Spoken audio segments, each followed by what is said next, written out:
अध्याय 9। Lady ऑरेक्स। Lady ऑरेक्स ओज़मा और Dorothy को एक सड़क के किनारे एक सुंदर संगमरमर के घर में ले गई, जो गांव को ढकने वाले बड़े कांच के गुंबद के एक किनारे के पास था।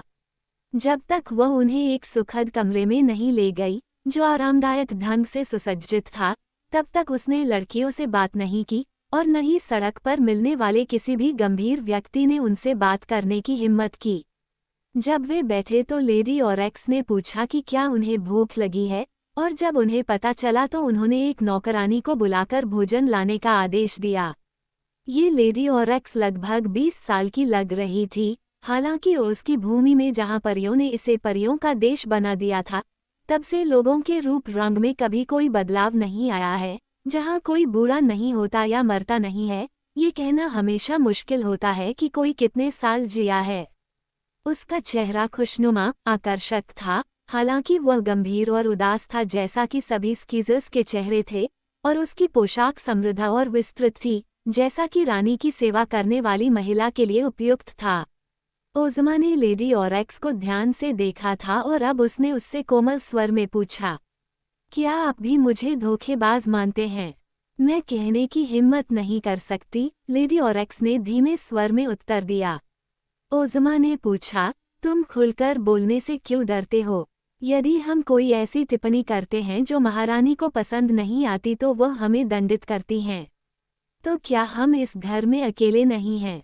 लेडी ऑरेक्स ने कहा, रानी इस द्वीप पर बोली जाने वाली हर बात सुन सकती है, यहाँ तक कि सबसे छोटी फुसफुसाहट भी। वो एक अद्भुत जादूगरनी है, जैसा कि उसने आपको बताया है, और उसकी आलोचना करना या उसके आदेशों का उल्लंघन करना मूर्खता है। ओज़मा ने उसकी आंखों में देखा और पाया कि अगर हिम्मत हो तो वह और भी कुछ कहना चाहेगी।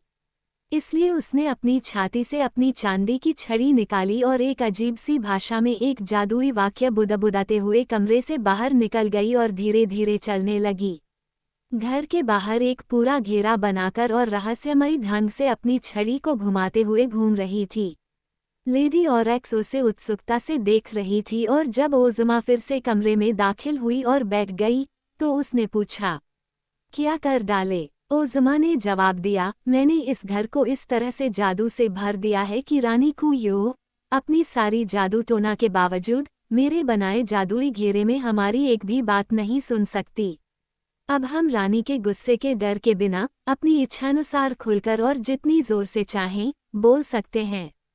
लेडी ऑरेक्स इस पर प्रसन्न हो गईं। क्या मैं तुम पर भरोसा कर सकती हूँ? उसने पूछा। हर कोई ओज़मा पर भरोसा करता है, डोरोथी ने कहा। वह सच्ची और ईमानदार है, और आपकी दुष्ट रानी को इस बात का अफसोस होगा कि उसने पूरे ओज़ देश के शक्तिशाली शासक का अपमान किया। रानी अभी तक मुझे नहीं जानती, ओज़मा ने कहा, लेकिन मैं चाहता हूँ कि तुम मुझे जानो, लेडी ऑरेक्स, और मैं चाहता हूँ कि तुम मुझे बताओ कि तुम और सभी स्कीजर्स दुखी क्यों हैं। कुयो के गुस्से से मत डरो, क्योंकि वो हमारी कही एक भी बात नहीं सुन सकती, मैं तुम्हें विश्वास दिलाता हूँ। लेडी ऑरेक्स एक पल के लिए सोच में पड़ गई, फिर उसने कहा, मैं तुम पर भरोसा करूंगी, राजकुमारी ओज़मा, क्योंकि मेरा मानना है कि तुम वही हो जो तुम कहती हो कि तुम हमारी सर्वोच्च शासक हो। अगर तुम्हें पता होता कि हमारी रानी हमें कितनी भयानक सजाएं देती है, तो तुम्हें आश्चर्य नहीं होता कि हम इतने दुखी हैं। स्कीजर्स बुरे लोग नहीं हैं, वे झगड़ा और लड़ाई करना पसंद नहीं करते, यहाँ तक कि अपने दुश्मनों फ्लटहेड्स से भी नहीं, लेकिन वे कुइयो से इतने डरे हुए और भयभीत हैं कि वे उसके क्रोध को सहने के बजाय उसकी छोटी छोटी बात मान लेते हैं। तो फिर क्या उसके पास कोई दिल नहीं है? डोरोथी ने पूछा। वो कभी दया नहीं दिखाती, वो किसी से प्यार नहीं करती, सिवाय अपने आप से, लेडी ऑरेक्स ने जोर देकर कहा, लेकिन ऐसा कहते हुए वह कांप उठी, मानो अभी भी अपनी भयानक रानी से डरी हुई हो। ये बहुत बुरा है, डोरोथी ने गंभीरता से अपना सिर हिलाते हुए कहा। मैं देख रही हूँ कि ओज़मा, उसकी भूमि के इस सुनसान कोने में तुम्हें बहुत कुछ करना है। सबसे पहले आपको रानी कुयो और उस भयानक सुडिक से भी जादू छीन लेना होगा। मेरा विचार है कि उनमें से कोई भी किसी पर शासन करने के योग्य नहीं है, क्योंकि वे क्रूर और घृणित हैं। इसलिए आपको स्कीजर्स और फ्लैटरहेड्स को नए शासक देने होंगे और उनके सभी लोगों को सिखाना होगा कि वे ओस की भूमि का हिस्सा हैं और उन्हें सबसे ऊपर ओस के वैध शासक ओज़मा का पालन करना चाहिए। फिर जब आप ऐसा कर लेंगे तो हम फिर से घर वापस जा सकते हैं। ओज़मा अपनी छोटी दोस्त की गंभीर सलाह पर मुस्कुराई, लेकिन लेडी ऑरेक्स ने चिंतित स्वर में कहा, मुझे आश्चर्य है कि आप इन सुधारों का सुझाव तब दे रहे हैं जब आप अभी भी इस द्वीप पर कैदी हैं और कुइयों की शक्ति में हैं।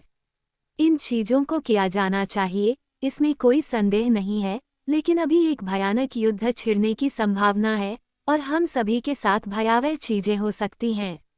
हमारी रानी को इतना अहंकार है कि वह सोचती है कि वह सूडिक और उसके लोगों पर विजय प्राप्त कर सकती है, लेकिन ऐसा कहा जाता है कि सूडिक का जादू बहुत शक्तिशाली है, हालांकि उतना महान नहीं जितना कि उसकी पत्नी रोरा के पास था, इससे पहले कि कुइयो ने उसे एक सुनहरे सुअर में बदल दिया।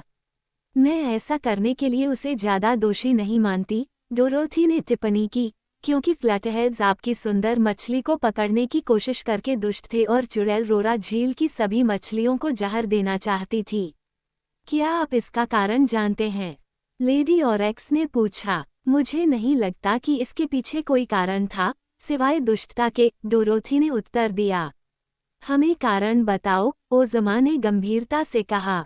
ठीक है, महाराज, एक बार बहुत समय पहले फ्लैटहेड्स और स्कीजर्स दोस्ताना थे। वे हमारे द्वीप पर आए और हम उनके पहाड़ पर गए, और दोनों लोगों के बीच सब कुछ सुखद था। उस समय फ्लैटहेड्स पर जादू टोने में माहिर 3 सुंदर लड़कियां राज करती थीं, जो फ्लैटहेड्स नहीं थीं, लेकिन फ्लैट माउंटेन में भटक गई थीं और वहां अपना घर बना लिया था। इन तीनों ने अपने जादू का इस्तेमाल सिर्फ अच्छे कामों के लिए किया, और पहाड़ के लोगों ने उन्हें खुशी खुशी अपना शासक बना लिया। उन्होंने फ्लैटहेड्स को सिखाया कि कैसे अपने डिब्बाबंद दिमाग का इस्तेमाल करें और धातुओं को ऐसे कपटों में कैसे बदलें जो कभी खराब न हो, और कई अन्य चीजें जो उनकी खुशी और संतुष्टि में इजाफा करती थीं। कुइयो हमारी रानी थी, और आज भी है, लेकिन वह कोई जादू नहीं जानती थी और इसलिए उसके पास गर्व करने के लिए कुछ भी नहीं था। लेकिन तीनों सिद्ध कुइयो के प्रति बहुत दयालु थे। उन्होंने हमारे लिए कांच का यह अद्भुत गुंबद और संगमरमर के हमारे घर बनाए और हमें सुंदर कपड़े और कई अन्य चीजें बनाना सिखाया। कुइयो ने इन उपकारों के लिए बहुत आभारी होने का नाटक किया, लेकिन ऐसा लगता है कि वह हर समय तीनों सिद्धों से ईर्ष्या करती थी और गुप्त रूप से उनकी जादू की कलाओं को जानने की कोशिश करती थी। इसमें वह किसी भी व्यक्ति की अपेक्षा से कहीं अधिक चतुर थी। उसने तीनों सिद्धों को एक दिन भोज पर आमंत्रित किया, और जब वे भोज कर रहे थे, कुइयो ने उनके आकर्षण और जादुई उपकरण चुरा लिए और उन्हें 3 मछलियों में बदल दिया, एक सोने की मछली, एक चांदी की मछली और एक कांस्य मछली।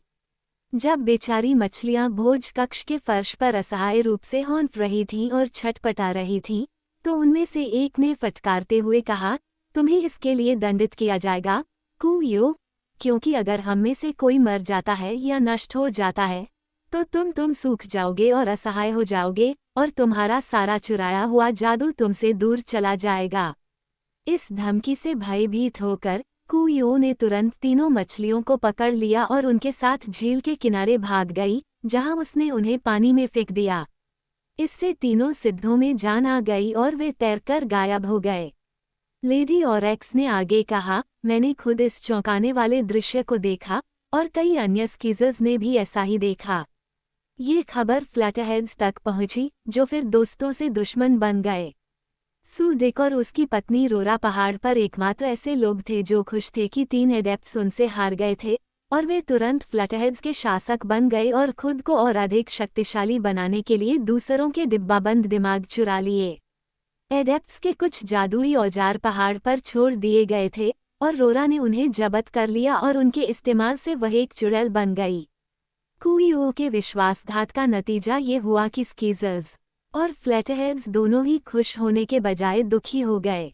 न केवल सूडिक और उनकी पत्नी अपने लोगों के प्रति क्रूर थे, बल्कि हमारी रानी एक बार गर्वित और अहंकारी हो गई और हमारे साथ बहुत निर्दयी व्यवहार किया।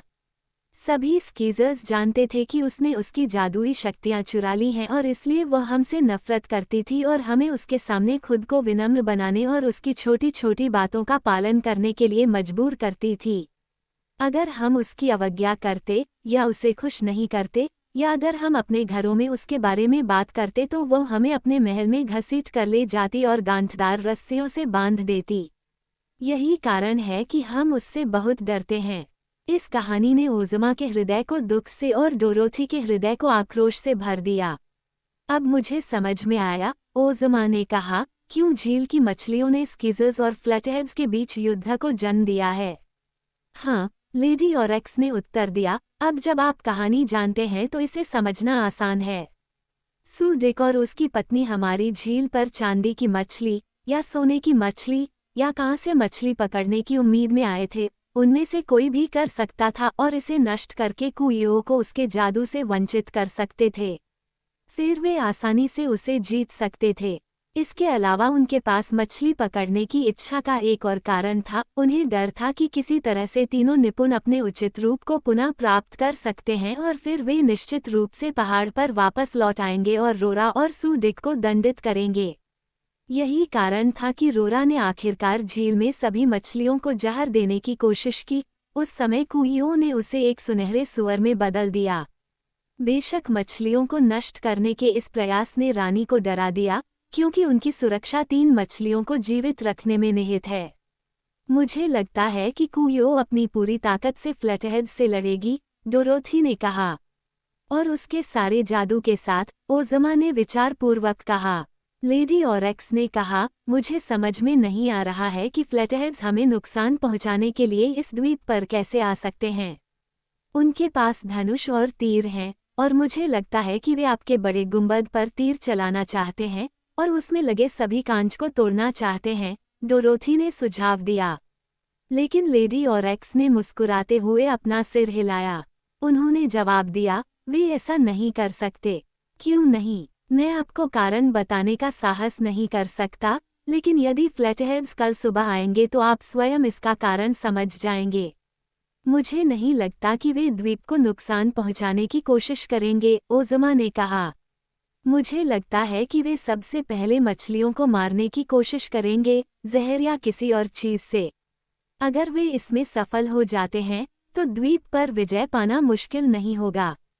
उनके पास कोई नाव नहीं है, लेडी ऑरेक्स ने कहा, और कुइयो, जो लंबे समय से इस युद्ध की उम्मीद कर रहा है, कई आश्चर्यजनक तरीकों से इसके लिए तैयारी कर रहा है। मैं लगभग चाहती हूँ कि फ्लैटहेड्स हमें जीत लें, क्योंकि तब हम अपनी भयानक रानी से मुक्त हो जाएंगे, लेकिन मैं 3 परिवर्तित मछलियों को नष्ट होते नहीं देखना चाहती, क्योंकि उनमें ही हमारे भविष्य की खुशी की एकमात्र आशा निहित है। डोरोथी ने उसे आश्वासन दिया, ओज़मा तुम्हारा ख्याल रखेगी, चाहे कुछ भी हो जाए। लेकिन लेडी ऑरेक्स, ओज़मा की शक्ति की सीमा को नहीं जानती थी, जो वास्तव में डोरोथी की कल्पना के अनुसार उतनी महान नहीं थी। इस वादे से उसे ज्यादा तसल्ली नहीं मिली। ये स्पष्ट था कि यदि फ्लैटहेड्स ने वास्तव में मैजिक आइल के स्कीजर्स पर हमला किया तो कल रोमांचक समय होगा।